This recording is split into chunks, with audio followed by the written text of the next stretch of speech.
पूर्ण नाव? Datta पैकाजी alarm. Alarm भाऊ. गाव? बुरांडा. बुरांडा. फल्ली लागवड दिसत आहे. याआधी तो कोणतं पीक होतं? सोयाबीन होतं. सोयाबीन होतं. कशावर लागवड केली होती? म्हणजे BPF वर होतं की शून्य मशागतवर होतं? शून्य मशागत. शून्य मशागत म्हणजे तुम्ही तिथं नांगरलं नव्हतं. नाही. तर याची माहिती तुम्हाला कोणाकडून मिळाली शून्य मशागत केलं पाहिजे म्हणून? आता प्रकल्पातून म्हणजे हा, जे प्रकल्पातून. अधिकारी येतात त्यांच्याकडून ते माहिती मिळाली. बरोबर. बरं, तर ह्या शून्य मशागतचा तुम्हाला सोयाबीनमध्ये फायदा झाला? हा निश्चित झाला. तर त्या शून्य मशागतमध्ये तुमचे काही धसकट आम्हाला म्हणजे दाखवा, म्हणजे जेणेकरून आम्ही पुढच्या सोयाबीन आहेच नाही. हां, हे सोयाबीनचं आहे. तर असं म्हणणं आहे की तुमचे जे हे धसकड आहे तर हे तुम्ही सडवत आहे. बरोबर आहे. तर हे आता समजा हे सोयाबीनचं आम्ही एक उदाहरणात घेऊ. तर या सोयाबीनचं समजा झाड असेल तर याचं तुम्ही खोड आणि मूळ जमिनीला देता. तर याला जमिनीला देण्याचं कारण म्हणजे काय म्हणणं आहे? म्हणजे तुमचे जे अधिकारी समजा जसं आम्ही आलो आता इथं नानाजी देशमुख कृषी प्रकल्पातून मी तंत्रज्ञान समन्वयक म्हणून मार्गदर्शन देतो तुम्हाला, दिलं होतं आधी की आपण शेतीशाळेमध्ये सांगायचो की शून्य मशागतवर लागवड करा. दरवेळेस आपल्या तिथे बुरांड्यात शेतीशाळा व्हायच्या.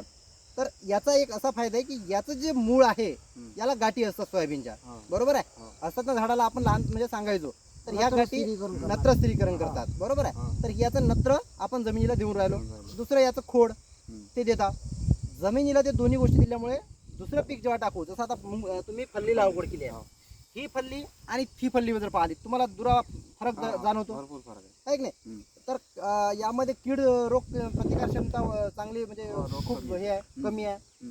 दुसरं याच्यामध्ये तुम्ही बघितलं की एका झाडापासूनच ब्रँचेस पण चांगल्या निघतात, है ना? म्हणजे चांगला घेर असे होते. आणि अजून काय याचा फायदा म्हणजे तुम्हाला झाला जाणवतो? फायदा आहे ना, भरपूर फायदा आहे. म्हणजे पाणी पण याला पाणी कमी लागते. हा, आणि जास्त झालं तर त्या सरी वाटे हा निघून जातो. तो एक खूप चांगला फायदा आहे. आणि परत यामध्ये गवत पण कमी दिसते. बरोबर आहे. तुम्ही आता पुढच्या वर्षी हे फल्ली, आता फल्ली तर उपडावं लागणार आपल्याला. उपडल्यानंतर हे बेड तुम्ही पुन्हा तसेच ठेवणार. म्हणजे तुमचं असं म्हणणं आहे की आता वारंवार किती एकरमध्ये आहे आपला पूर्ण? हा सण 1.5 एकर. 1.5 एकर. पुढच्या वर्षी 2 एकरच्या जवळपास दिसत आहे. बरोबर आहे. 1.5-2 एकर आहे. तर पुढच्या वर्षी तुम्ही पुन्हा 5 एकरच्या जवळपास नेणार, क्षेत्र वाढवणार आणि शून्य मशागतवरच करणार. तर पुढच्या वर्षी करताना हा जो बेड आहे तर हा आपला 1.5 फुटाचा बेड करा. बरोबर आहे. उंची पण थोडीशी जास्त ठेवा, म्हणजे जेणेकरून तो बेड चांगला राहील आणि पाणी साचणार नाही जमिनीमध्ये. आणि निंबोळीवर तुमच्याकडे आता ह्या उन्हाळ्यात तुम्ही काय करा, त्या निंबोळ्या जमा करा. म्हणजे दरवर्षी आपण काय करतो की मार्केटमधले जे हे घेतो औषधी, तर त्या औषधीमध्ये समजा आपण पेस्टिसाईड घेतलं तर ते आपण फवारतो, तर त्या पेस्टिसाईडचं ते जे रेजिस्टंट पॉवर आहे त्या अळीचा तो वाढून जातो, आहे की नाही? आणि कडुलिंबामुळे काय होईल की ते पतंग त्याच्यावर अंडे टाकणार नाही, वाढणार नाही, आहे ना? तो या एक खूप चांगला आणि कमी खर्चात फ्रीमध्ये होईल. बरोबर आहे. तुमच्याकडे जास्तीत जास्त लिंबाचं झाडं दिसतात. आपण तुमच्याकडे सीताफळ पण दिसले मला, आंबे झाड, पपई झाड आहे. 10 रंगाचा तुम्हाला चांगला बनवता येईल. तो एखाद्या वेळेस दशपर्णी अर्क चांगला तयार करा, है ना?